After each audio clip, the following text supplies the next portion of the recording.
Agora é nós, boa noite, 18 horas e 5 minutos, uma quinta-feira, dia 19 de julho.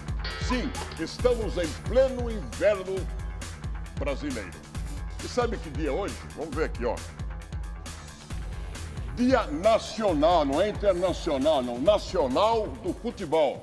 Hoje, sim. Sabe por quê?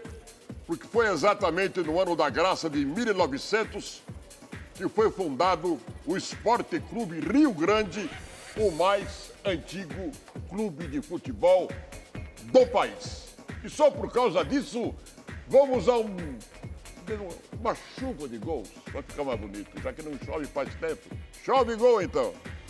O Brasileirão voltou e viu Cássio em grande forma no Itaquerão. O goleiro, que passou um bom tempo na Rússia, mostrou que os treinamentos por lá foram bons. Contra o Botafogo, o gigante fez defesas milagrosas. Para melhorar, o Corinthians chutou a uma fase para longe. Porteira aberta com esse golaço de Rodriguinho aos 2 minutos de jogo. O Timão definiu o placar com esse passe certeiro de Fagner para Romero. 2-0 e fim de papo. 3 pontos também para o São Paulo, que conquistou uma vitória para lá de importante. Everton desviou de cabeça contra o líder Flamengo, 1-0. E por falar em resultado importante, o Ceará desencantou no campeonato contra o Sport. Só agora, depois de 13 rodadas, que o vovô conquistou a primeira vitória no Brasileirão. Arthur é o nome do gol. O Vitória chorou para vencer o Paraná por 1-0. André Lima acabou com o chororô na área e marcou o único gol da partida. O Grêmio recebeu o Atlético Mineiro e só tirou o placar do 0 no segundo tempo. Bressan desviou de cabeça para o gol. O atacante André, ex-Galo, também de cabeça, fez 2-0. 3 pontos para a conta. Muito bom. Veja como ficou a classificação antes dos jogos de hoje. Vamos dar uma olhada aqui, ó. Como eu disse ontem, o Flamengo podia perder e continuava líder. Só que agora a diferença é de apenas 1 ponto para o São Paulo. O Flamengo tem 27, o São Paulo tem 26, o Atlético, que perdeu ontem, está com 23 e o Grêmio, que ganhou, subiu para 23. Ficou, portanto, na frente do Internacional, apenas 1 ponto. Lá embaixo, o Bahia continua. O Santos joga hoje, mas a diferença do Bahia para o Santos é 1 pontinho só. O Paraná também está lá no inferno astral. O Atlético do Paraná e o Ceará. Hoje, nós temos mais 5 jogos. Cruzeiro e América, um clássico em Belo Horizonte, às 7h30, daqui a pouquinho. Também às 7h30, Chapecoense e Bahia na Arena Condé. Às 8 horas da noite, o Vasco recebe o Fluminense em São Januário. Vamos ver se tem rato essa noite lá também, hein? Às 8 horas da noite, no Pacaembu, o Santos enfrenta o Palmeiras, um clássico de arrebentar. E às 9 da noite, o Atlético do Paraná recepciona na Arena da Baixada o Internacional. Lembrou de todos esses jogos? Tem algum... Por exemplo, a vitória do São Paulo ontem, a do Corinthians, que não chutou no gol, mas ganhou o jogo. Com os resultados de ontem, eu queria dizer ao meu amigo Silvio Luiz e a todos que pintou o campeão. Agora, eu vou falar uma coisa para vocês. Lembra ontem que eu falei aqui? Ganhar do Flamengo no Maracanã é muito difícil. Eu achava... Eu não gosto de ser fingido. Eu achava que o São Paulo não ganhava o jogo do Flamengo. Mas o São Paulo ontem armou o time de uma tal sorte, de tal forma, que conseguiu o êxito. E tem um detalhe. O Flamengo botou 56 mil pessoas no Maracanã. Agora, como diz na gíria dos boleiros, o São Paulo jogou por uma bola, por um gol. Conseguiu o gol, se trancou atrás, se firmou e ganhou bem. A torcida tem que comemorar. Tá 1 pontinho só do Flamengo, meu irmão. Só 1. Bom, hoje tem um clássico no Pacaembu. O Santos vai receber, ele que manda o jogo, o Palmeiras. E lá está o nosso Fernando Fontana. Boa noite. Boa noite, Silvio Luiz. Boa noite, amigos do Bola na Rede. Estamos aqui no estádio do Pacaembu. Como vocês podem ver, a torcida ainda não apareceu nas arquibancadas. Os portões acabaram de abrir. Abriram às 18 horas. O torcedor vai entrando aos pouquinhos. Daqui a pouquinho, duelam Santos e Palmeiras. As duas equipes que entram com desfalques, né? O Santos terá 2. Diego Pituca suspenso, está fora. Daniel Guedes com uma virose também não joga. O Palmeiras com 6 desfalques. Jailson, Luan, Moisés e Dudu, que estão suspensos. Borja e Guerra, que fazem recuperação física. O Palmeiras vai ter a volta de Gustavo Scarpa. O imbróglio judicial com o Fluminense terminou. Ele conseguiu se desvincular do clube carioca, acertou com o Palmeiras e vai ser o primeiro jogo dele depois de toda essa confusão pelo Palmeiras. O Santos já está escalado com Vanderlei, Vitor Ferraz, David Braz, Gustavo Henrique e Dodô, Alisson, Jean Mota, Rodrigo, Gabigol, Sacha e Bruno Henrique. O Palmeiras joga com o Everton, Marcos Rocha, Antônio Carlos, Edu Dracena e Diogo Barbosa, Felipe Melo, Bruno Henrique, Scarpa, Lucas Lima, Johan e William. Lembrando, o Dudu não joga, mas ele está descontente sim com o Palmeiras. Ele queria ter ido para a China. Shandong Luneng ofereceu uma proposta de 67 milhões de reais e ele passaria a ganhar na China 2 milhões de reais. Ele ganha no Palmeiras hoje 700 mil reais e escreveu nas redes sociais: triste ou feliz, eu continuo seguindo a minha vida aqui no Palmeiras. Quer dizer, demonstrou tristeza. Presidente do Corinthians hoje, André Sanches, deu uma declaração até para cutucar o Palmeiras, dizendo que realmente o Palmeiras vai ter problemas com o Dudu por ter segurado o jogador. O Palmeiras fez uma cláusula no contrato, ele tinha uma cláusula na hora da renovação do Dudu, dizendo que ele teria prioridade de escolher se o Dudu ficava ou ia embora. Essas são as informações aqui de Palmeiras e Santos. Volto com você, Silvio. Tudo isso que você falou do presidente do Corinthians, vamos mostrar aqui. China, tem favorito hoje? Não, não tem não. Não? Não, não tem não. Porque o Palmeiras tem um elenco milionário. O Palmeiras não tem 11 jogadores só titulares. O Palmeiras tem 33 jogadores à disposição do seu treinador. Tem outro tanto de jogadores que está emprestado, né? Então eu acho que o jogo de hoje é tremendamente perigoso. Perigoso que eu quero dizer é o seguinte, Silvio. O time sai perdendo de 1-0, para virar para 2-1 é complicado no clássico. Então não pode. O Corinthians ontem se deu bem porque fez um gol com 2 minutos.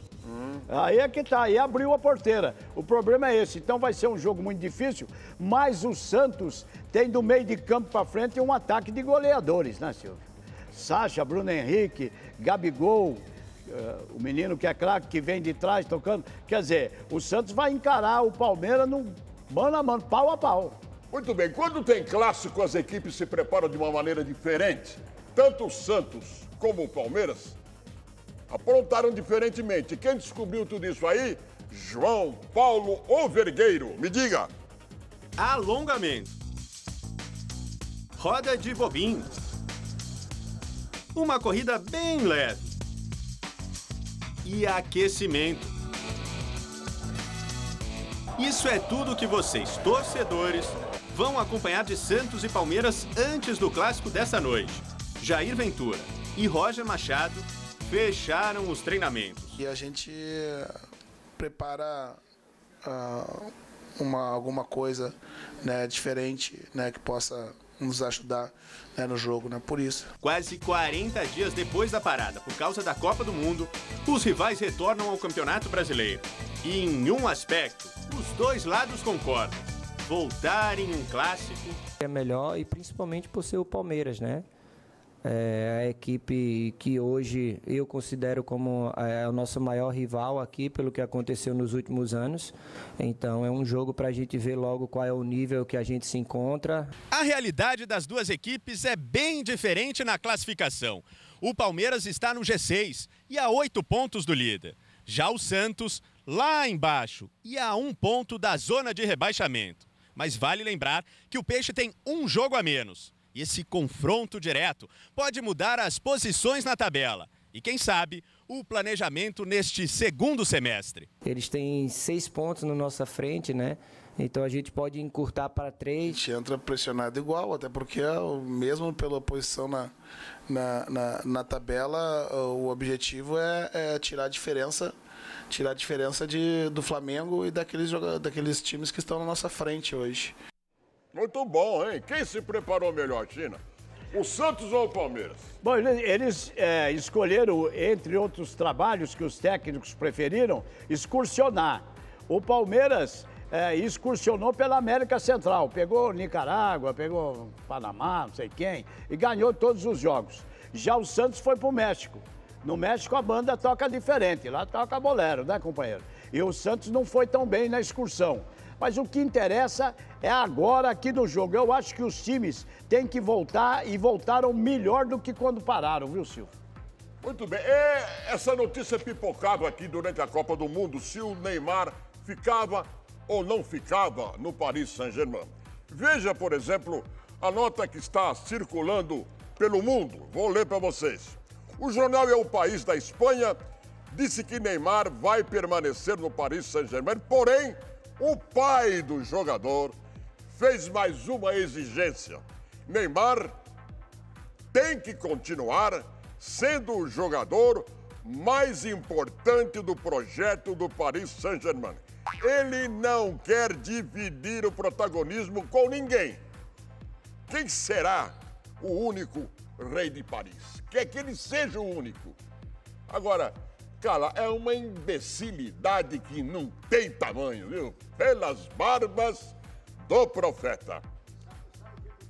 Falar? Não, faço isso. Vai falar a frase que entrou para a história da França. L'État, c'est moi. O Estado sou eu. O rei sou eu. Luís XIV, o rei Sol. Pode chamar de Neymar. Mas já vou te contar uma coisa, não. Bom, o Neymar, ainda o assunto, o Rodrigo saiu em defesa do jogador brasileiro. Dá uma olhada aí. O jovem Rodrigo, de 17 anos, se tornou em pouco tempo de profissional no Santos um dos principais artilheiros da equipe. Habilidade e talento que chamaram a atenção do poderoso Real Madrid. E os espanhóis foram rápidos. Levaram o garoto por 194 milhões de reais. Mas ele só desembarca em Madrid em janeiro do ano que vem, quando completa 18 anos. Durante entrevista ao jornal Folha de São Paulo, o Rodrigo disse que a ficha ainda não caiu e que vê o valor de sua transferência como algo normal. Fã de Neymar e Cristiano Ronaldo, Rodrigo falou que ficou triste com a ida do Portuga para a Juve, já que, por enquanto, o sonho de jogar ao lado do melhor do mundo vai ter de esperar. Quando o assunto foi Neymar, o atacante mostrou personalidade. Achou que as críticas ao craque foram injustas e foi direto. Brasileiro puxa o saco de gringo. Tem muitos jogadores de outros países cavando faltas e ninguém fala nada. Lembrou também do choro de Neymar durante o Mundial. Vi jogadores do Uruguai e outras seleções chorando e todos bateram palmas para eles. Menino com língua afiada, hein? Você não puxa saco de jogador de gringo? É isso aí mesmo. Ou ele tá muito verdinho para dizer esse tipo de coisa? Não, ele foi corajoso e teve alguns bons argumentos ali. O que ele quis dizer é que quando fala de jogador estrangeiro, todo mundo fala que é o maior do mundo, que é isso, que é aquilo. Se o cara recebe falta, ninguém fala nada. Quando é brasileiro, o pessoal cisma em criticar. Agora, ele que possa seguir os passos do Neymar dentro de campo, porque esse menino é um grande jogador também, hein? Também. Tremendo jogador. Siga os passos do Neymar no campo. Fora do campo, meu garoto, nem tanto, hein? Nem tanto. E o São Paulo por uma bola. Me conta, meu amigo Tony Vendramini, que saudade de você, meu amigo. Não tem ressaca de Copa do Mundo quando o líder do Campeonato Brasileiro e o terceiro colocado retomam a competição em um clássico no Maracanã com mais de 55 mil pessoas. Ainda mais quando tem estreia. O equatoriano Rojas, que logo na primeira vez com a camisa do São Paulo, quase marca um golaço. Reinaldo também teve uma boa chance de abrir o placar. Mas a melhor oportunidade no primeiro tempo foi do Flamengo. Diego bateu falta e Paquetá acertou o travessão. Deixou a torcida ainda mais confiante. Só que no começo do segundo tempo, o São Paulo não desperdiçou. Mais uma boa jogada de Rojas. Cruzamento na medida para Everton, 1-0. O meia não quis comemorar o gol contra o clube que defendeu por tantos anos.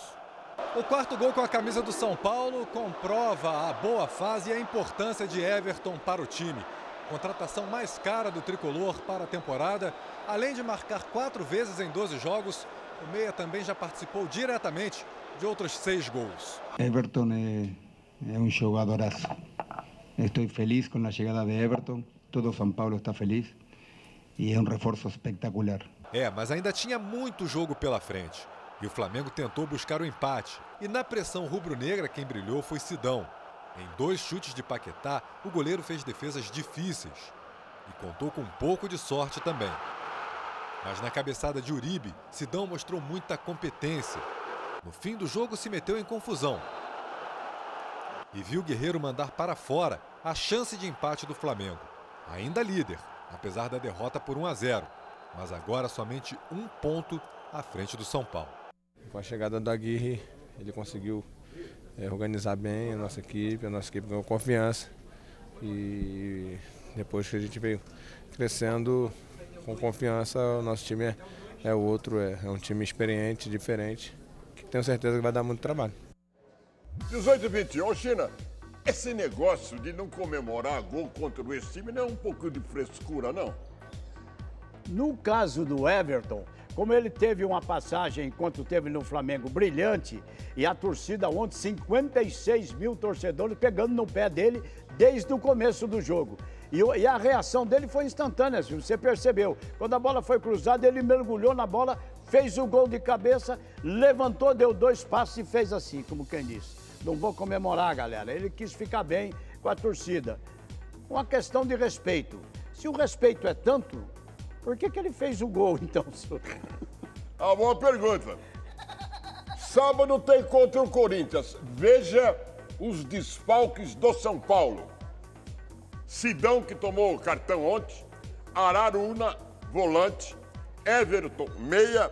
E o glorioso e simpático Jusilei. Esses 4 não vão jogar contra o Corinthians no sábado. E já que estamos falando em Corinthians, veja a vitória alvinegra por 2 bolas contra o Botafogo. O corintiano estava morrendo de saudade do Brasileirão. Estava com saudade, né? Primeiro de voltar a jogar na arena, diante da nossa torcida, das vitórias também. E nada melhor do que recomeçar com o pé direito. Logo aos 2 minutos contra o Bota, Romero parou em Rabelo, mas Rodriguinho ficou com rebote, fez um golaço. 1-0 Timão. O time carioca respondeu. Ezequiel chutou da entrada da área e assustou. Na cobrança de falta, Igor Rabelo perdeu uma chance incrível. Então, chapéu neles, Romero. Só não pode simular, né? O paraguaio neimou e levou o cartão amarelo. Eu não vi esse lado tão... É a característica do Romero. O Romero é um jogador que sabe usar dessa provocação, desse jogo mais catimbado, desse jogo mais de contato, de conversa. E a gente não vai tolir isso dele, porque eu acho que é uma característica do jogador. Fagner não catimbou, puxou o contra-ataque, cruzou para o Rodriguinho. O meia chutou de longe, só que a bola desviou em Carli. Ainda no primeiro tempo, outra cobrança de falta para o Botafogo. João Pedro parou em Cássio. Aliás, falando em Cássio, ele foi o cara na arena. No início da segunda etapa, Pimpão bateu de primeiro e o goleiro fez uma bela defesa. Daí em diante, só deu fogão. Na cobrança de falta, Igor Rabelo subiu mais alto do que todo mundo, balançou a rede. Só que não valeu nada, o zagueiro estava impedido. Pimpão bateu cruzado e Chiesa também errou o alvo. E sabe quem acertou?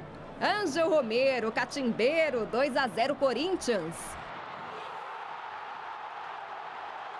Aí, quem segurou o resultado foi o Cássio. Não falei que ele foi o cara? Gilson pegou em cheio da entrada da área.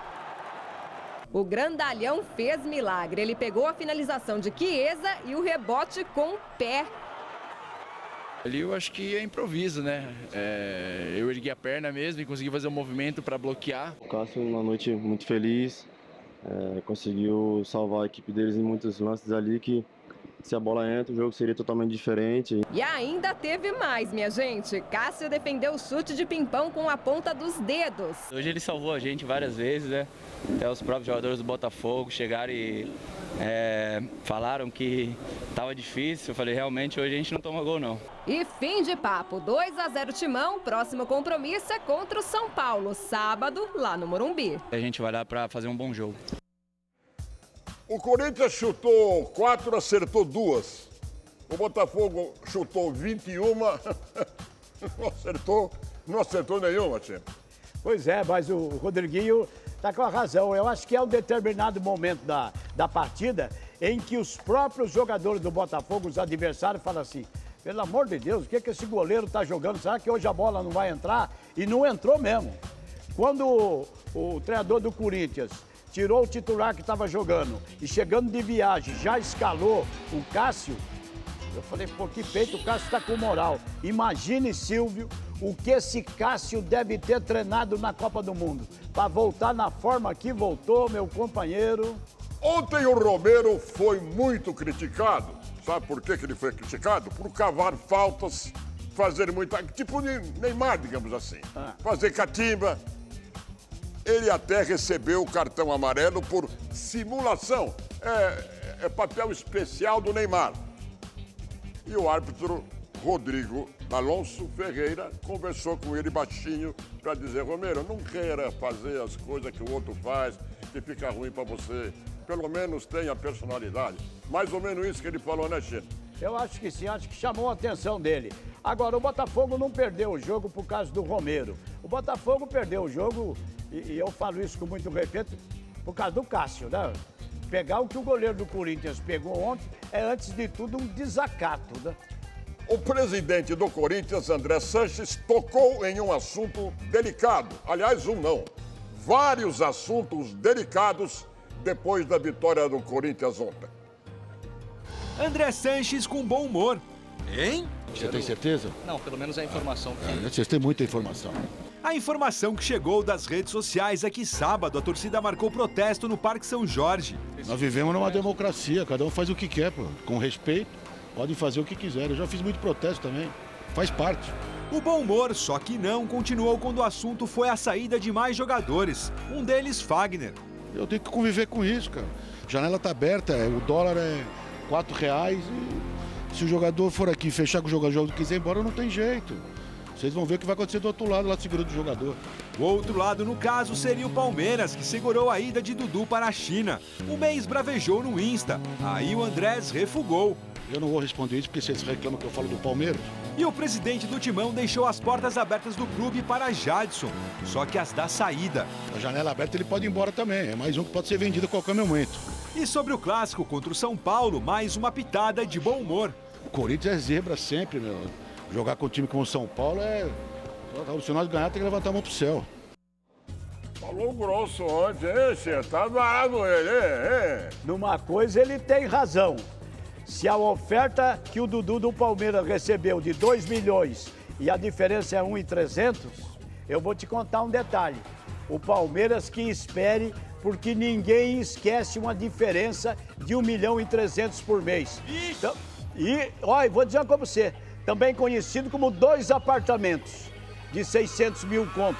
Ainda passa a escritura e registra por mês. A diferença é essa. Ele ganha 700 no Palmeiras e a oferta do Xing Ling lá foi de 2 milhões de reais. A televisão russa fez um vídeo muito engraçado, interessante, moderno, com as crianças soviéticas simularam os mesmos gols do último jogo da Copa do Mundo, inclusive com arbitragem. Veja aí, que interessante, ó. Olha aí, quer ver? A cobrança de escanteio, o gol contra também. Tudo isso foi reproduzido por essa molecada simpática aí. Aí, o árbitro de vídeo, olha lá, foi conferir e deu o pênalti. Olha lá. Muito bacana, muito simpático esse produto aí da televisão russa. Agora, nós vamos dizer o seguinte, são 18 horas, pelo meu relógio aqui, 29 minutos e 50 minutos e 50 segundos. Momento que eu digo para vocês, ademã que eu vou em frente, como diria Ibrahim Suede, porque cavalo não desce escada. Tchau.